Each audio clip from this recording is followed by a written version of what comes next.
Chapter 61. The flag on the American embassy flickered from its position at half-mast as the US Ambassador, Louis Sussman, led the long moments of nervous silence from the Memorial Garden. For those here remembering someone close, torn from you in the most brutal way, deprived of some of life's most treasured moments, 9/11 has touched your life immeasurably, yet our societies are strong, our political institutions and justice systems function. Most people in the crowd outside the gates kept their heads bowed in thoughtful contemplation, although some were keen to show that in a democracy there will always be those who disagree. Although there, Isla wasn't listening and didn't feel reverent. She scanned the crowd for the person she hoped would be there. She wasn't looking for Prince Charles, David Cameron or Judi Dench. What was this, a bloody film premiere? But despite repeatedly looking across the heads of the crowd, she never saw Stee, and was starting to become aware that she was looking increasingly disrespectful to the commemoration for the 3,000 victims of the terrorist slaughter. She tried to focus. She was always trying to focus. "I'll give you deprived of some of life's most treasured moments," she mumbled to herself. Isla had left BA and the whole cabin crew business as soon as she returned from New York 10 years ago. She'd stayed friends with Sally, who had loyally stuck by her as she set about rearranging her life, and over the years, her friendship had become surprisingly strong. Sally had offered to come with her today. Isla was just grateful for the arm to hold as she focused on the screen, relaying what was happening in the Memorial Garden yards away. She couldn't focus on the words of the dignitaries. Isla's car crash of a decade left a litany of relationships that failed because they didn't hit those standards which had been set all those years before. The numerous jobs promised much but delivered little, and Isla continued to wander the world alone. The few good friends she had did at least understand her, but a decade on she was a different person to the happy one in the most youthful, excitable time of life before 9/11. Then she had been happy. The principal inhabitant of a world in which things were falling nicely into place, she was in love, and she had felt loved. Right up until the point when the tragedy which the world had now stopped to remember killed off whatever dreams had started to become a reality. The picture of that future which she'd painted for herself had been suddenly shattered. The loss had haunted her. It continued to haunt her still. There were some moments of happiness. Somebody would occasionally come into her life and make her feel special for a while. Work projects occasionally invigorated her, but those occasions were rare. She looked at her parents with respect, grateful for their unconditional love, more aware than ever of a parent's responsibility, but it triggered her to once again think about Stee. She'd staggered into her 30s without realizing it and was emotionally self-medicating with unqualified advice from the books and magazines in which she took solace.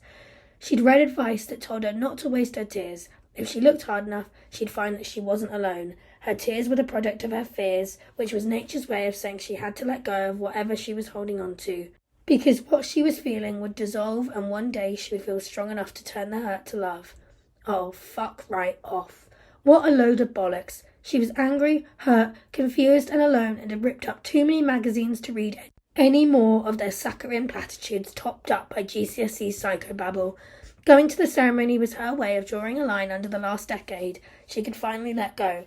After all, she'd never had a relationship with Stee. During the 2 nights they'd shared a room, they'd never shared the bed. But after all these years and all those approaches from so many suitable men, why was her mind fixated on a man who she knew so little about? And still, however much this ceremony was about drawing a line, it was also about not drawing a line and hoping they could start again. If only he was here, maybe there was another chance. She regretted her behaviour over those few days in New York, all the repeated attempts to force herself into the centre of his grief. She was young, naive, and in love with him. She'd sought out professional help at £100 an hour, and with her salary as a travel administrator being something she could barely live on as it was, that kind of therapy wasn't for her. There was no grief counselling for people who had not lost somebody. Friends were tired of her engaging them in discussions about her feelings and experiences.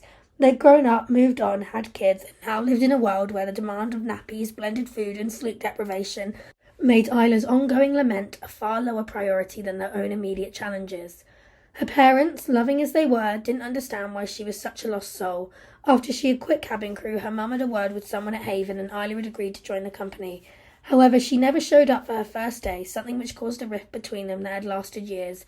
3 months later, she was working at a different company doing the same thing. Her mum took it personally, unable to understand that it was nothing personal. Isla just wasn't coping, and they didn't know about Stee. Isla didn't see the point of explaining things that no longer mattered.